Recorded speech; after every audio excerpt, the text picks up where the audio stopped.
नमस्कार दोस्तों, मैं दिलीप शर्मा और आप देख रहे हैं आपका अपना चैनल देवास के सपूत। दोस्तों, हम इस चैनल पर आपके लिए भारत भूमि के पवित्र धार्मिक, प्राकृतिक और ऐतिहासिक स्थानों की जानकारी वाले वीडियो लाते रहते हैं। मगर दोस्तों, आज हम जिस जगह पर आपको लेकर जा रहे हैं दोस्तों, वह स्थान धार्मिकता और ऐतिहासिकता का मिला जुला समन्वय है दोस्तों। जी हाँ दोस्तों, आज हम आ गए हैं एक पवित्र भूमि मेरता, जो मीराबाई की जन्मस्थली के नाम से जाना जाता है। दोस्तों, कुछ भक्तों के चरित्र इतने अद्भुत होते हैं कि जिनके नाम मात्र से हृदय में परमानंद की लहरें हिलोरे लेने लगती है, विश्वास को नया बल मिलता है। और ऐसी ही एक भक्त हुई मीराबाई जी। उनका जन्म सन 1498 में राजस्थान के मेरता में राव दूधा जी के चौथे पुत्र रतन सिंह के घर अपनी पत्नी वीर कुंवरी के गर्भ से हुआ था। कुछ विद्वानों का मत यह भी है कि मीराबाई का जन्म कुड़की गांव में हुआ था, परंतु यह सत्य नहीं है, क्योंकि कुड़की गांव की जागीरी उनके पिता रतन सिंह को मीराबाई के 11वें जन्मदिन पर मिली थी। दोस्तों, जो आप अभी इस समय वीडियो में देख रहे हैं वो मेरता की भूमि पर स्थित चारभुजानाथ मंदिर है, जिसके आप दर्शन कीजिए और हम तब तक मेरता के बारे में आपको जानकारी देते हैं। मेरता उस समय राजस्थान का एक स्वतंत्र और शक्तिशाली राज्य था। मीराबाई के पिता राव दूधा के सबसे छोटे पुत्रों में से एक थे, इसलिए उन्हें 12 छोटे गांवों और कस्बों की जागीरी दी गई थी। जब मीराबाई 2 वर्ष की थी तभी उनकी माता की मृत्यु हो गई, इसलिए राव दूधा ने मीरा का पालन पोषण मेरता में ही किया। राव दूधा जोधपुर के संस्थापक राव जोधा के पुत्र थे और राव दूधा के 5 पुत्र थे: बिरमदेव, राजमल, रायसल, रतन सिंह और किचान। राव दूधा ने चारभुजा मंदिर और दूधा सागर, दूधागढ़ व मीरा महल आदि कई राजप्रसादों का निर्माण करवाया था। राव दूधा भगवान विष्णु के बड़े उपासक थे और एक योद्धा होने के साथ ही वह भक्त हृदय भी थे। साधु संतों का आना जाना उनके यहाँ लगा रहता था। इस कारण मीराबाई बचपन से ही धार्मिक व्यक्तियों के संपर्क में आती रही। साधु संतों के संस्कारों का प्रभाव मीराबाई पर पड़ना स्वाभाविक था और वहीं से मीराबाई के मन में भक्ति का संचार हुआ। दोस्तों, एक समय की बात है, मीराबाई के घर के सामने से एक बारात का निकलना हुआ और सभी महिलाएं पिछले समय में बारात देखने के लिए छत के बरामदे या छज्जे पर आ जाती थी। उसी प्रकार मीराबाई अपनी दादी के साथ बरामदे में मौजूद थी और बारात में घोड़ी पर बैठे दूल्हे को देखकर मीराबाई ने जिज्ञासा प्रश्न पूछा कि दादी, यह कौन है? तो दादी ने कहा, यह दूल्हा है और अपनी दुल्हन से विवाह करने जा रहा है। तो मीराबाई ने अगला प्रश्न किया कि दादी, मेरा दूल्हा कौन है? मीरा की दादी का ध्यान एक कृष्ण की मूर्ति पर गया और उन्होंने इशारा करके बता दिया कि मीरा, तुम्हारा दूल्हा तो यह है। तब से मीरा बाल गोपाल श्री कृष्ण को अपने पति रूप में मानने लगी और पूजा करने लगी, मगर वो उनका बालपन था, उस पर किसी ने इतना गौर नहीं किया। धीरे धीरे मीराबाई किशोर अवस्था में आने लगी, तब नंबर आया मीराबाई की शिक्षा का। मीराबाई की शिक्षा का भार राव दूधा ने पंडित गजाधर को सौंपा। मीराबाई पद्म रचना, संगीत, वाद्यवादन, नृत्य, वैद पुराण आदि धर्म ग्रंथों तथा सिलाई कटाई की शिक्षा के साथ साथ तीर और तलवार की शस्त्र विद्या, घुड़सवारी तथा रथ चलाने की भी शिक्षा आदि सभी प्रकार की शिक्षाएं मीरा को दी गई। और इस प्रकार मीरा को घरेलू और पारिवारिक कार्यों के साथ ही युद्ध कला, शस्त्र संचालन की योग्यता भी प्राप्त हो गई। धर्म ग्रंथों के अध्ययन से उन्हें एक उदार दृष्टिकोण प्राप्त हुआ और शस्त्र चलाने की शिक्षा से उन्हें साहस और दृढ़ निश्चय प्रदान किया।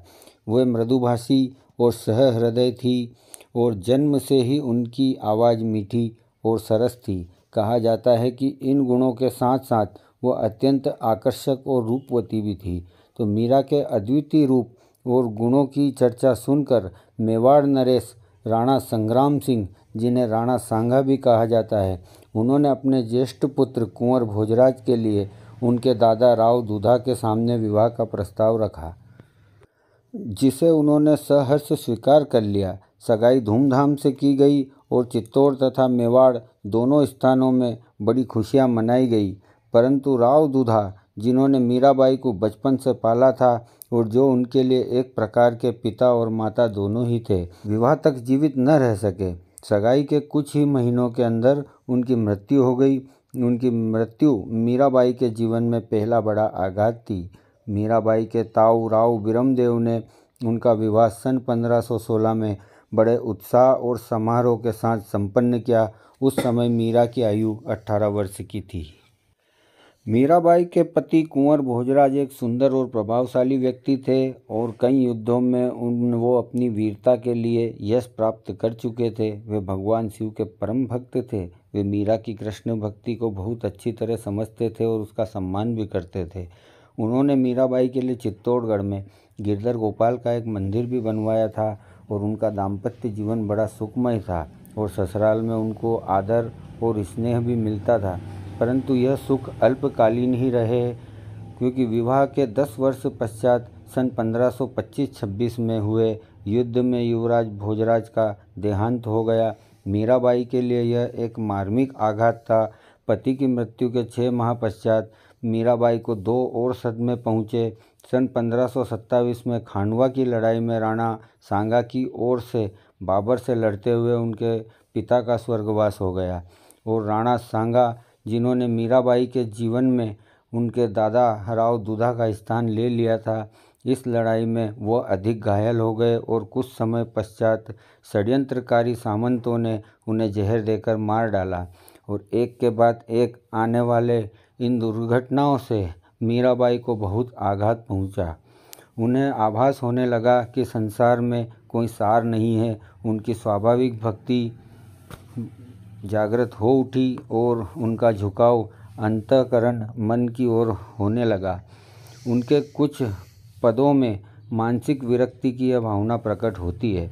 अपने बचपन और युवावस्था में मीराबाई भगवान श्री कृष्ण की उपासक थी और उनकी यह भक्ति तथा प्रेम गहरा और परिपक्व होने लगा और अब उनके लिए श्री कृष्ण कोई अवतार न रहकर अविनाशी परमपिता प्रभु परमात्मा से अभिन्न हो गए। मीराबाई के जीवन में समय एक घटना हुई कि जिसने उनके आध्यात्मिक दृष्टिकोण को बिल्कुल बदल दिया। वे संत रविदास के संपर्क में आई, जो आजीविका के लिए जूते बनाने का कार्य करते थे। मीराबाई ने उनसे सूरत शब्द योग की दीक्षा प्राप्त की और उनकी जन्मजात भक्ति को एक नई दिशा मिली और उनको प्रभु प्रेम एक निजी अनुभव के रूप में साकार हो उठा। अपने अभ्यास के द्वारा उन्हें आंतरिक अनुभव प्राप्त हुआ, जिसके फलस्वरूप उनका विश्वास दृढ़ हो गया। प्रेम की चिंगारी अब एक उज्जवल लौ के रूप में प्रज्वलित हो गई। भक्ति और प्रेम के विकास के साथ ही मीराबाई के जीवन में परीक्षा और संकटों का दौर भी शुरू हो गया। परंपरा और परिपाटियों के विरुद्ध अपने प्रभु भक्ति और आधार्मिक मान्यता और रूढ़ियों के विपरीत आचरण, साधु संतों के साथ निरंतर उठना बैठना और अपने गुरु संत रविदास की भक्ति और वंदना ने पंडितों, पुरोहितों और राज दरबारियों के कट्टरपंथियों के कोप को भड़का दिया। उन्होंने आलोचना और निंदा करनी शुरू कर दी। मेवाड़ के राणा रतन सिंह और उनका राज परिवार, जो सदा से परंपराओं और भक्त तथा जाति भेद का पोषक और ऊंची जातियों के उच्चता का समर्थक था, वह अपने राजवंश की महिलाओं को लोगों से मिलना जुलना पसंद न करता था और अपनी प्रतिष्ठा के गुरूर में डूबा रहता था। वह इस बात को सहन न कर सका कि राज परिवार की बहू एक महात्मा को गुरु माने, जो व्यवसाय से जूते गांठने का कार्य करता हो। राणा सांगा, जो मीराबाई को समझ सकते थे, जो उनको स्नेह और सहानुभूति दे सकते थे, 1527 में स्वर्ग सिधार चुके थे। मेवाड़ के नए शासक राणा रतन सिंह, जो मीराबाई के देवर थे, कमज़ोर और अस्थिर स्वभाव के थे। उसमें अपने पिता की उदारता का कोई अंश भी न था।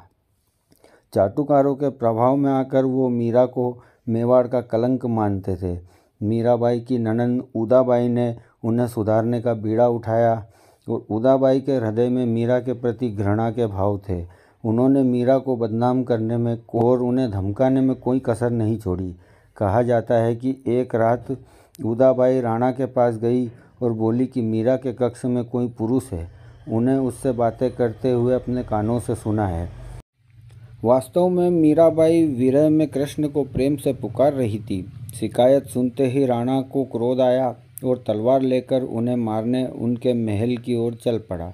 जब राणा ने उनके कक्ष में प्रवेश किया तब वहां कोई पुरुष नहीं था और अपनी भावनाओं में खोई हुई मीराबाई अकेली बेसुध सी बैठी थी और उनकी आंखों में अश्रु थे और उनके शरीर से प्रकाश की धारा प्रवाहित हो रही थी, जिससे सारा कक्ष जगमगा रहा था। जैसे ही राणा ने उन्हें मारने के लिए तलवार उठाई तब एक तेज प्रकाश ने उन्हें चकाचौंध कर दिया और वो घबरा गए और घबरा कर कक्ष से बाहर आ गए। उदाबाई जो राणा के इंतजार में बाहर खड़ी थी, उनकी हालत देखकर आश्चर्यचकित हो गई। अंदर क्या हुआ उसका अनुमान न लगा पाने के कारण जब वह स्वयं अंदर गई और वहाँ का दृश्य देखकर स्तब्ध रह गई। मीराबाई के शरीर से एक ज्योति प्रकट हो रही है, जिससे पूरे कक्ष में प्रकाश फैला हुआ है। उदा मंत्र मुक्त सी खड़ी रही और मीरा की महानता का उन्हें आभास हो गया और उनके विरुद्ध जो घृणा और षड्यंत्र उन्होंने रचा था उसका भाव था, उसके लिए उनके मन में खेद होने लगा और पश्चाताप के अश्रु बह निकले और वे उनके चरणों में उसी प्रकार गिर पड़ी। मीरा ने उदाबाई को उठाया और सांत्वना प्रदान की। उसके बाद राणा ने 2 और स्त्रियों को मीराबाई को सुधारने के लिए भेजा, पर दोनों ही मीरा की प्रशंसक बन गई। राणा ने मीरा को धमकाने के बहुत प्रयत्न किए, मगर मीरा कृष्ण प्रेम से किंचित भी विमुख नहीं हुई। वो लोक लज्जा के बंधनों को तोड़ चुकी थी। उनके मन में कोई सांसारिक विचार न थे। मीराबाई नित्य ही वेश बदलकर अपने गुरु रविदास के दर्शन करने जाती थी। यह बात जब राणा को पता चली तो उन्होंने पहरा और सख्त बैठा दिया था। राणा रतन सिंह के राज्यकाल सन 1531 में एकाएक समाप्त हो गया, जब उन्होंने अपने सौतेले मामा सूरजमल की हत्या करने के प्रयास में अपने ही प्राण गंवा दिए। परंतु राणा रतन सिंह की मृत्यु के साथ ही मीराबाई की विपत्तियों का अंत न हुआ। मेवाड़ का नया शासक बना राणा विक्रमादित्य हठी और वह चरित्रहीन था और चमचों के बहकावे में आकर वह शीघ्र ही उनके प्रति शत्रुता के भाव रखने लगा। पुरोहितों और सामंतों के से विचार विमर्श करके उसने मीरा को विष देकर मारने का विचार किया। दयाराम नामक एक व्यक्ति को सोने के कटोरे में विष लेकर उनने चरणामृत के नाम से देने के लिए भेजा।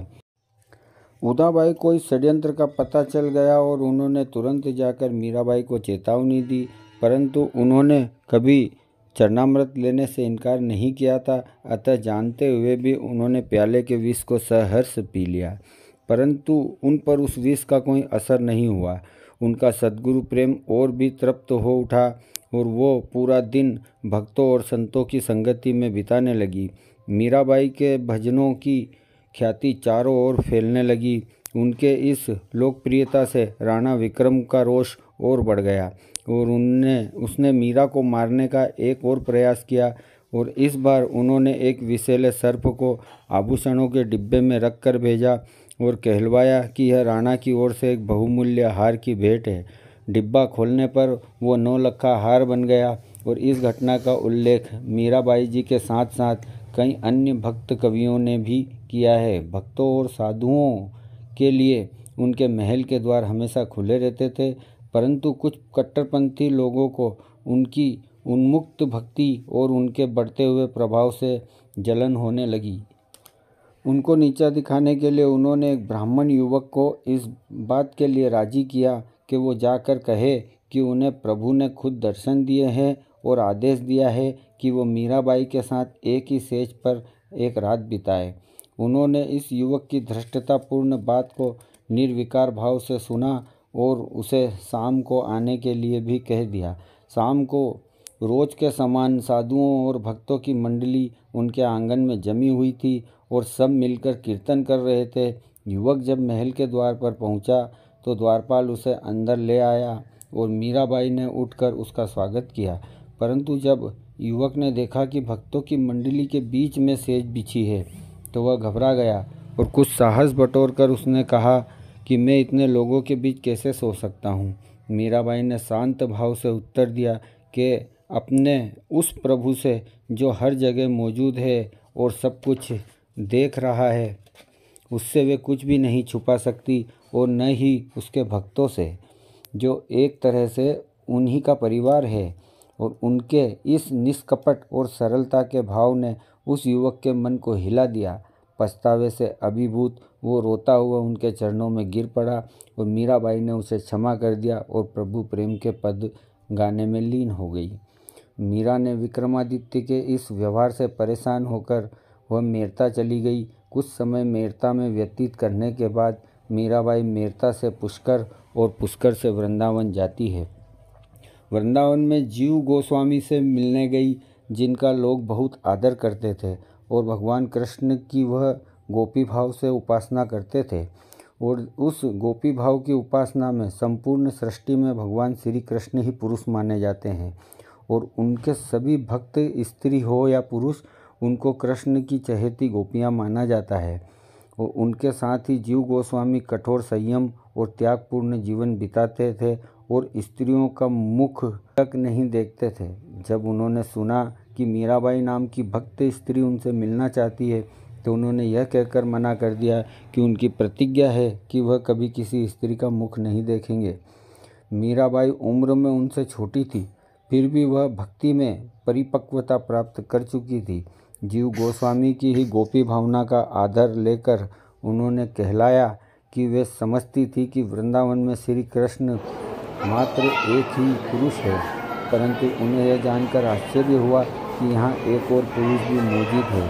जीवन में पहली बार किसी ने, यह भी एक नारी ने, जीव गोस्वामी को इतने आत्मविश्वास के साथ उत्तर दिया था। गोस्वामी की आंखों से भ्रम का पर्दा हट गया और बाहर आकर उन्होंने हाथ जोड़कर मीराबाई का अभिवादन किया और आदरपूर्वक स्वागत किया। मीराबाई के जाने के बाद चित्तौड़ में विपत्तियों का दौर और बढ़ गया। राणा विक्रमादित्य में शासन का कोई गुण न होने के कारण गुजरात के बहादुर शाह ने चित्तौड़ पर आक्रमण किया। उस स्थिति में विक्रमादित्य और उदय सिंह को गुप्त रास्ते से उनके ननिहाल भेज दिया गया। फिर चित्तौड़ में रानी कर्णावती, जो राणा सांगा की पत्नी थी, उनके नेतृत्व में एक शाखा हुआ। उस शाखा में राजपूतों ने केसरिया किया और राजपूतानियाँ जौहर की अग्नि में कूद गई, जो चित्तौड़ का दूसरा जौहर था। मार्च 1533 में बहादुर शाह का चित्तौड़ पर कब्जा हो गया। फिर मेवाड़ पर हुमायूं ने हमला किया और बहादुर शाह हुमायूं के डर से चित्तौड़ छोड़कर भाग गया। हुमायूं ने चित्तौड़ में लूटपाट की और चित्तौड़ को अकाल की स्थिति में छोड़कर चला गया। हुमायूं के जाने पर सिसोदिया सामंतों और सरदारों ने विक्रमादित्य को बूंदी से वापस चित्तौड़ बुलाकर 1536 में फिर से मेवाड़ का शासक बना दिया। लेकिन विक्रमादित्य में अच्छे शासक के गुण न होने से राणा सांगा के बड़े भाई पृथ्वीराज सिसोदिया के एक दासी पुत्र बनवीर या वनवीर ने बगावत कर विक्रमादित्य की हत्या कर दी और दूरदर्शिता के चलते उसने कुंवर उदय सिंह को भी मारने का निश्चय किया। परंतु पन्नाधाई नामक एक गुज्जर महिला ने स्वामी भक्ति का उदाहरण पेश करते हुए उदय सिंह को फलों की टोकरी में छुपाकर कुंभलगढ़ भेज दिया और उनके स्थान पर अपने पुत्र चंदन को सुला दिया। जब बनवीर ने पन्नाधाई से पूछा कुंवर उदय सिंह कहाँ है, तो उन्होंने अपने पुत्र चंदन की ओर इशारा किया और बनवीर ने तलवार से उस बालक की हत्या कर दी। फिर 1540 तक बनवीर का शासन रहा। कुछ बड़े होने पर उदय सिंह जी ने बनवीर को मारकर अपनी पैतृक संपत्ति चित्तौड़ पर पुनः अपना अधिकार किया, मगर तब तक चित्तौड़ पूरी तरह तबाह और बर्बाद हो चुका था और एक शक्तिशाली राज्य की राजधानी आज एक साधारण शून्य के समान रह गई थी।